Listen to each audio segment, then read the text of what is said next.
The days slipped into weeks, and every morning I woke with a heaviness in my chest that no amount of coffee could chase away. The laughter that once filled our apartment had thinned into strained politeness, as if Gregory and I were actors rehearsing lines for a play we no longer believed in.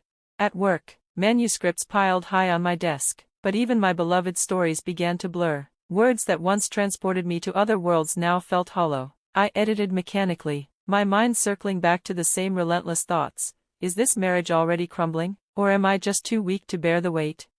Mrs. Carroll's visits grew more frequent, her presence lingering long after she left, like a perfume that clings stubbornly to the air. One Saturday, I came home from the market with fresh flowers and bread, hoping to reclaim a shred of normalcy. Instead, I walked into my kitchen to find her rearranging my refrigerator shelves. Cold items on the top. Elizabeth, really? She tooted, shaking her head. No wonder Gregory complains sometimes. Poor boy, he deserves better order. I froze, the grocery bag digging into my arm. Complains? I asked slowly, my pulse quickening. She blinked at me innocently. Oh, just little things. He's used to certain standards. I suppose it's only natural he notices when they're not met. The words cut sharper than any knife. Gregory never mentioned these complaints to me, not directly, but if he voiced them to her, and she echoed them back, then I was fighting a battle on two fronts, with no ally to call my own. That night, while Gregory showered, I sat on the edge of our bed staring at the framed photo from our wedding day. We looked so happy, so hopeful, as if the world ahead of us would bend easily to our love. My reflection in the glass now looked like a stranger, tired eyes, lips pressed thin, spirit dimmed. When Gregory emerged, toweling his hair, I asked softly, "Do you really complain about me to your mother?" He stopped mid-motion, his face tightening. "Elizabeth, that's not fair. I might have mentioned small things, sure, but it's not." "Not what?" "Not betrayal." My voice cracked. "You take my efforts, every ounce of myself I pour into this life, and hand them to her as evidence against me. Do you even hear yourself?" His jaw flexed, but he didn't answer. The silence between us was deafening, louder than any argument. I turned away, burying my face in the pillow so he wouldn't see the tears burning down my cheeks. Over the next week, something in me shifted. I stopped trying to please, stopped chasing approval that would never come. I cooked simpler meals, left the laundry unfolded, let the dust rest a little longer on the shelves, and though Gregory noticed, though Mrs. Carroll certainly noticed, I found a strange freedom in the small rebellions. But freedom has a cost. One evening, Gregory came home earlier than expected to find me curled up on the sofa, a novel open but unread in my lap. "Elizabeth," he said, standing over me, his tone sharper than I'd heard in months, "what's going on with you? You've given up. The apartment's a mess. Dinner's late half the time. Mom says." "Stop," I snapped, leaping to my feet, my heart hammered, but the words came pouring out, unstoppable. "Do not bring your mother into this conversation again. This is our marriage, Gregory, ours. If you can't see that, then maybe we don't have one at all." The silence that followed was so heavy I thought it might crush me. He stared at me, his mouth opening and closing as though searching for the right words, but none came. For the first time, I felt the power of my own voice echo in the room, raw and trembling but undeniably mine, and in that moment, I realized that whether Gregory stood beside me or not, I could no longer live in the shadow of his mother's expectations. I wasn't sure where the path ahead would lead, but one thing had become painfully, beautifully clear: would no longer be silent. I stared at Gregory, my hands trembling from the weight of his words. "Well, maybe if you weren't trying to do both, you'd actually succeed at one," he had snapped, his tone cutting deeper than any blade could. My chest tightened. "Are you saying I need to choose between my job and our home?" He didn't even hesitate. "If you can't handle both, then yes. Maybe you should just be a housewife." "Honestly, Elizabeth, if things don't change, I don't see how this can work out." His ultimatum echoed in the silence of our apartment like a death sentence. I felt my world tilt, the life I had worked so hard to build, my independence, my career, my dreams, dangling by a thread. That night, I lay awake, staring at the ceiling, listening to Gregory's steady breathing beside me. A man I loved so deeply was demanding I shrink myself into someone I wasn't. And yet, terrified of losing him, I made a decision I never thought I'd make. The next morning, I walked into my boss's office, resignation letter in hand. He looked up, surprised. Elizabeth? What's this? I need to step down, I explained softly. My husband, he wants me at home. My boss frowned. That's not you.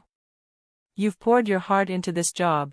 I know, I admitted, voice breaking. But I don't want to lose him. He was silent for a moment, then leaned forward. What if we compromise? Remote work. You'd still edit, just from home.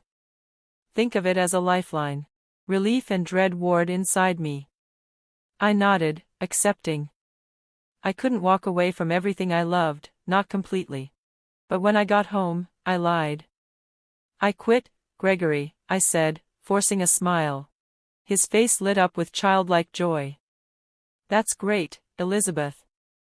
You'll see, this is the best thing for us. He hugged me tightly, as if my sacrifice restored his peace. The hug felt like a chain.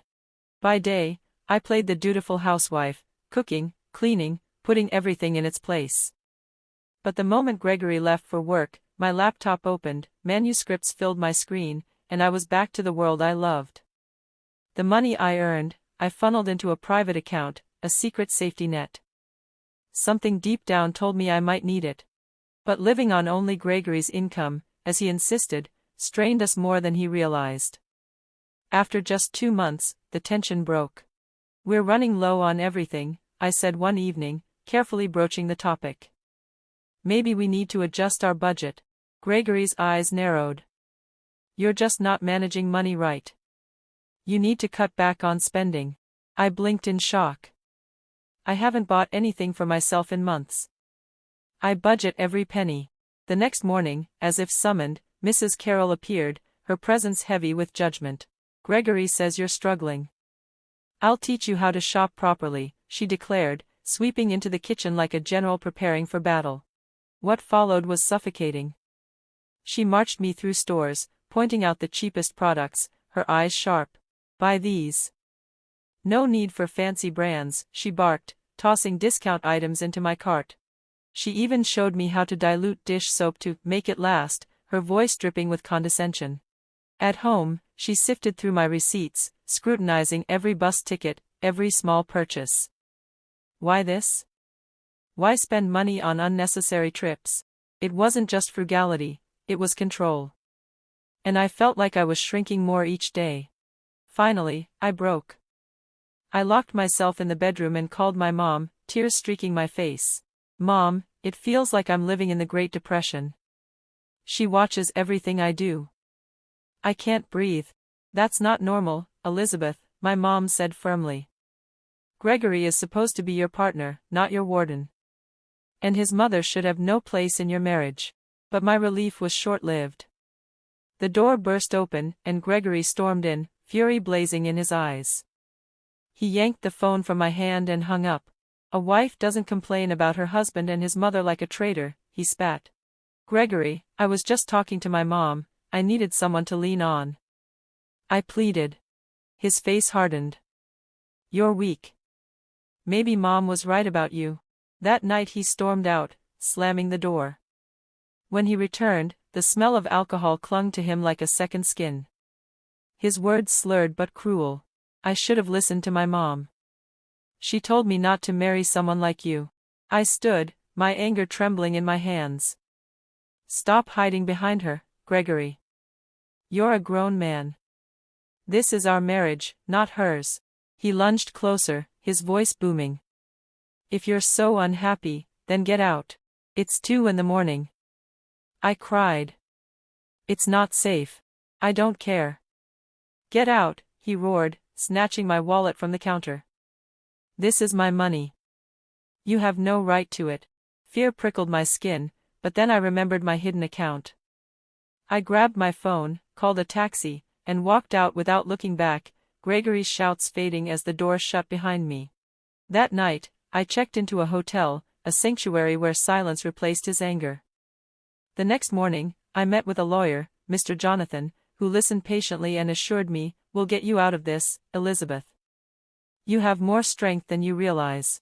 Returning to the apartment one last time, I found Gregory sprawled on the couch, an empty bottle by his side. I quietly packed my things. When he stirred and mumbled, "Grab me a beer," I laid the divorce papers on the coffee table instead. "Here's what I can offer you," I said calmly. He squinted at the papers, then smirked. "You're serious? Just apologize to me and Mom, promise to behave, and we'll forget this." A bitter laugh escaped me. "No, Gregory. That chapter is closed. This is goodbye." I left without hesitation, the click of the door sealing the end of our marriage. In the weeks that followed, I rebuilt myself piece by piece. I moved into a small apartment, returned to the office full-time, and reconnected with friends who had missed me. The city, once muted by Gregory's shadow, came alive again. One evening, while finalizing a manuscript, my phone buzzed. Gregory's name flashed on the screen. Against my better judgment, I answered. "I lost my job," he said, his voice weak. "I need money. And maybe we could try again, if you apologize to my mom and me." I laughed, the sound surprising even myself. "Gregory, I've already given you everything once. I won't do it again. I'm free now. And I like it that way." The silence on the line told me he understood, even if he'd never admit it. I hung up, smiling. For the first time in a long while, I felt whole again.